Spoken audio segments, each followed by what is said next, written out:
Movie की शुरुआत में हमें दिखाया जाता है कि नए रिसोर्सेज ढूंढने के लिए केपलर 822 रिसर्च और ड्रिलिंग फैसिलिटी जो कि टीएन इंडस्ट्रीज चला रही है वो मैरियाना ट्रेंच के अंदर ड्रिलिंग करते हैं। इस रिसर्च फैसिलिटी की मेन लीड एक मैकेनिकल इंजीनियर नोरा प्राइस है। व्यूअर्स, हमें यहाँ देखने को मिलता है कि नोरा प्राइस अपने पार्टनर की जुदाई में काफ़ी गमज़दा है। इसी दौरान दिखाया जाता है कि वहाँ पर एक अर्थक्वेक यानी कि भूकंप या ज़लज़ला आ जाता है, जिसकी वजह से ये पूरी फैसिलिटी पानी के प्रेशर से तबाह होने लगती है। इस आफत से बचने के लिए नोरा अपने सब पार्टनर्स को इन्फॉर्म करती है और सब वहाँ से भागने के लिए एस्केप पोर्ट की तरफ रवाना होते हैं। मगर वक्त कम होने की वजह से मजबूरन नोरा को दरवाजे बंद करने पड़ते हैं, जिसकी वजह से सिर्फ नोरा के साथ रोड्रिगो और पोल ही आगे बढ़ पाते हैं। अगर नोरा बाकियों के इंतजार में दरवाजे खुले रखती तो नोरा की अपनी जान को भी खतरा था। इस वजह से वो एस्केप पोर्ट की तरफ जाने वाले दरवाजे बंद कर देती है। दिखाया जाता है कि ये लोग लाशों के ऊपर से गुजर कर एस्केप पोर्ट्स की तरफ जाते हैं, मगर वहां पहुंचने पर उन्हें पता चलता है कि सारे के सारे एस्केप पोर्ट्स पहले से ही डिप्लॉय हो चुके हैं और पीछे रह जाने वालों में सिर्फ कैप्टन लूशियन बचा है। लूशियन को भी अपने हमरा लेकर ये चारों केपलर के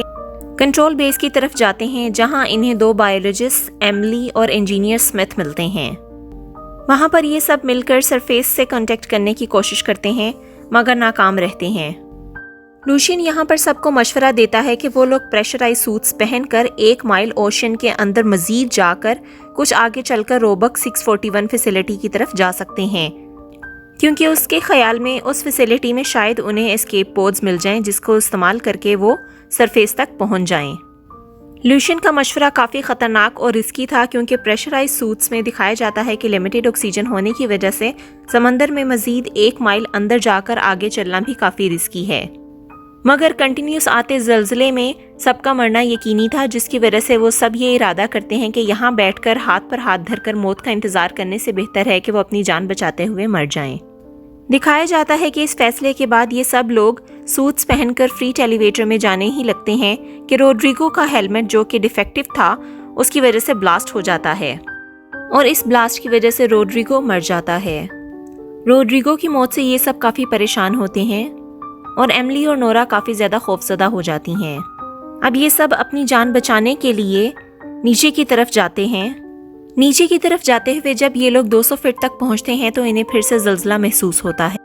नीचे पहुंचने पर सिक्योरिटी कैमरा से चेक करने पर उन्हें काफ़ी सारे डिप्लॉयड पोर्ट्स नज़र आते हैं, जिनमें से एक पोर्ट से वार्निंग या डिस्ट्रेस सिग्नल्स निकल रहे होते हैं। इन सिग्नल्स को देखकर उन्हें लगता है कि शायद उसमें कोई सर्वाइवर हो और स्मिथ और पोल उस सर्वाइवर को चेक करने के लिए वहां जाते हैं। इस खुले हुए एस्केप पोर्ट के अंदर देखने पर उन्हें एक डेड बॉडी नजर आती है और साथ ही एक क्रीचर उस लाश के पीछे से निकलकर उन दोनों पर हमला कर देता है। स्मिथ अपनी गन से उस क्रीचर को मार देता है और पोल और स्मिथ उस क्रीचर की बॉडी को एग्जामिन करने की गर्ज से अपने साथ अंदर ले जाते हैं,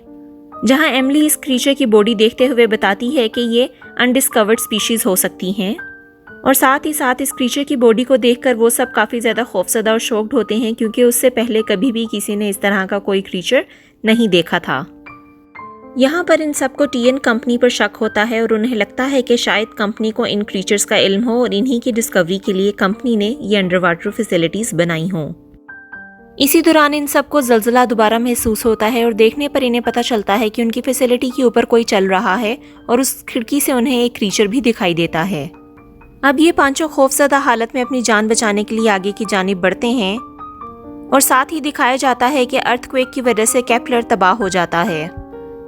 केपलर के तबाह होने की वजह से मलबे के टुकड़े इन सब पर गिरने लगते हैं और ये सब बड़ी मुश्किल से मलबे के नीचे आने से अपनी जान बचाते हैं, मगर दिखाया जाता है कि स्मिथ बुरी तरह से इस मलबे के टुकड़ों से जख्मी हो गया है। नोरा और लूशियन स्मिथ को वहां से बचा लेते हैं। दिखाया जाता है कि एक्सेस टनल से निकलने के बाद वो लोग इंटरमीडिएट स्टेशन तक जाना चाहते हैं ताकि वहां जाकर अपने सूट्स को चार्ज कर सकें, मगर ये इंटरमीडिएट स्टेशन इनके लेवल से एक लेवल ऊपर है, जहां तक जाने के लिए इनको तैरकर जाना पड़ेगा। वो लोग वहां जाने के लिए निकलते ही हैं कि एक क्रीचर उन पर हमला करता है और पोल को उसके सूट के अंदर से घसीट कर ले जाता है, जिसकी वजह से सूट के अंदर सब खून ही खून भर जाता है। और दूसरी तरफ हमें दिखाया जाता है कि मलबे के नीचे आने की वजह से स्मिथ का ऑक्सीजन स्क्रबर खराब हो गया है, जिसकी वजह से ब्लास्ट से होने वाले टॉक्सिक फ्यूम्स भी स्मिथ ने इनहेल कर लिए हैं और अब उसकी हालत ख़राब होने लगती है। बाकी सब लोग अपने एक और क्रू मेंबर को गंवाना नहीं चाहते, इसी वजह से वो तीनों मिलकर स्मिथ की चलने में मदद करते हैं। व्यूवर्स, यहाँ हमें दिखाया जाता है कि जब ये चारों ओशन फ्लोर की जानिब बढ़ रहे होते हैं तो कोई ह्यूमनॉइड क्रिएचर स्मिथ को खींचता हुआ गार में ले जाता है। लूशियन स्मिथ को उस गार्ड से निकालने में कामयाब हो जाता है, मगर आगे बढ़ने की बजाय वो वापस उस गार्ड की तरफ स्मिथ की गन लेने जाता है,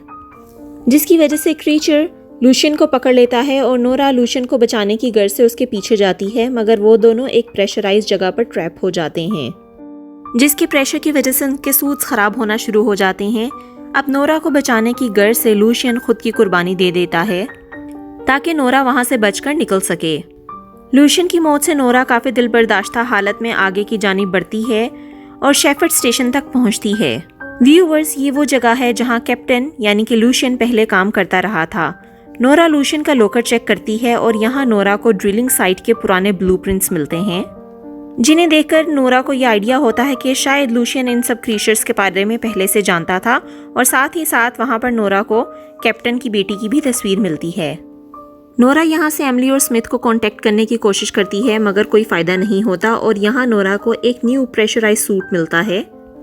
नोरा इस न्यू प्रेशराइज सूट को पहन लेती है और वहाँ से एक ब्लास्ट गन लेकर अपनी मंजिल यानी कि रोबोक स्टेशन की जानिब बढ़ जाती है। रास्ते में उसे एमिली और स्मिथ वापस मिलते हैं। नोरा और एमिली स्मिथ को रोबोक स्टेशन तक ले जाते हैं और वहाँ जाकर उसका डैमेज्ड हेलमेट तोड़ते हैं ताकि वो ठीक से सांस ले सके। व्यूवर्स, यहाँ पे दिखाया जाता है कि ये फैसिलिटी इन ह्यूमनॉइड क्रीचर्स का नेस्ट है जो कि इस वक्त हाइबरनेशन मोड में सीलिंग से लटके हुए हैं। ये देखते ही वो तीनों वहाँ से दबे पांव निकल ही रहे होते हैं कि एमिली के सूट के ऑक्सीजन अलार्म से एक क्रीचर जाग जाता है और वो नोरा को जिंदा निगलने लगता है। खुद को बचाने के लिए नोरा अपनी ब्लास्ट गन से क्रीचर की बॉडी में ब्लास्ट करती है, जिससे वो मर जाता है और नोरा बच जाती है। इस रोबोक स्टेशन में उन्हें 3 एस्केप पोड्स मिलते हैं, बट अनफॉर्चुनेटली उनमें से एक ख़राब होता है। स्मिथ एमिली और नोरा से कहता है कि उन्हें इस जगह से भाग जाना चाहिए, मगर नोरा एस्केप पोड्स के इस्तेमाल पर इंसिस्ट करती है और स्मिथ को एक एस्केप पोड में भेज देती है। अब नोरा यहाँ पर ये फैसला कर लेती है कि वह दूसरे पोड में एमिली को भेजेगी, मगर एमिली नोरा के साथ वहाँ रुकना चाहती है, जिस पर नोरा ज़बरदस्ती एमिली को एक एस्केप पोड में डाल देती है। व्यूवर्स, इसी दौरान हमें ये भी दिखाया जाता है कि ये सारे के सारे क्रीचर्स एक बड़े से क्रीचर कुतुलू से जुड़े हुए हैं, जो कि उनकी मदर गॉड है, और ये सारे के सारे उसके स्पॉन्स हैं। और ये बड़ा सारा क्रीचर कुतुलू फैसिलिटी पर अटैक करता है और बाकी सारे उसके स्पॉन्स यानी कि छोटे क्रीचर्स एस्केप पोड्स की जानिब बढ़ते हैं। नोरा, जिसे अपनी मौत दिख रही होती है, वो एमिली और स्मिथ को बचाने की ठानती है और रीबॉक के न्यूक्लियर कोर को ओवरलोड कर देती है। न्यूक्लियर कोर के ओवरलोड होने की वजह से एक मैसिव किस्म की एक्सप्लोशन होती है, जिसकी लपेट में नोरा, कुतुलू और बाकी सब क्रीचर्स आ जाते हैं और दिखाया जाता है कि वो सब मर जाते हैं, मगर एमिली और स्मिथ कामयाब तरीके से अपने एस्केप पोड्स में सरफेस तक पहुंच जाते हैं। कुछ टाइम बाद न्यूज़ हेडलाइंस के द्वारा हमें दिखाया जाता है कि एमिली और स्मिथ ने नीचे किसी चीज़ की मौजूदगी के बारे में बताया है और ऐसे व्यक्तियों का जिक्र किया है जिनके बारे में कोई नहीं जानता, मगर टीएन इंडस्ट्रीज इस सारे इंसिडेंट्स को कवर अप कर देती है और उन 2 सर्वाइवर्स को भी चुप करवा देती है, और साथ ही साथ वो ये भी अनाउंस करते हैं कि वो अब अपनी ड्रिलिंग एफर्ट्स को मज़ीद बढ़ा देंगे, और इसके साथ ही मूवी एंड हो जाती है। व्यूवर्स, अब अगर मूवी की एंडिंग की बात की जाए तो इससे ये बात साबित हो जाती है कि टीएन इंडस्ट्रीज़ को इन क्रीचर्स की मौजूदगी का पहले से ही इल्म था और इन्हीं क्रीचर्स की खोज के लिए टीएन इंडस्ट्रीज इस ट्रेंच में ड्रिलिंग कर रही थी।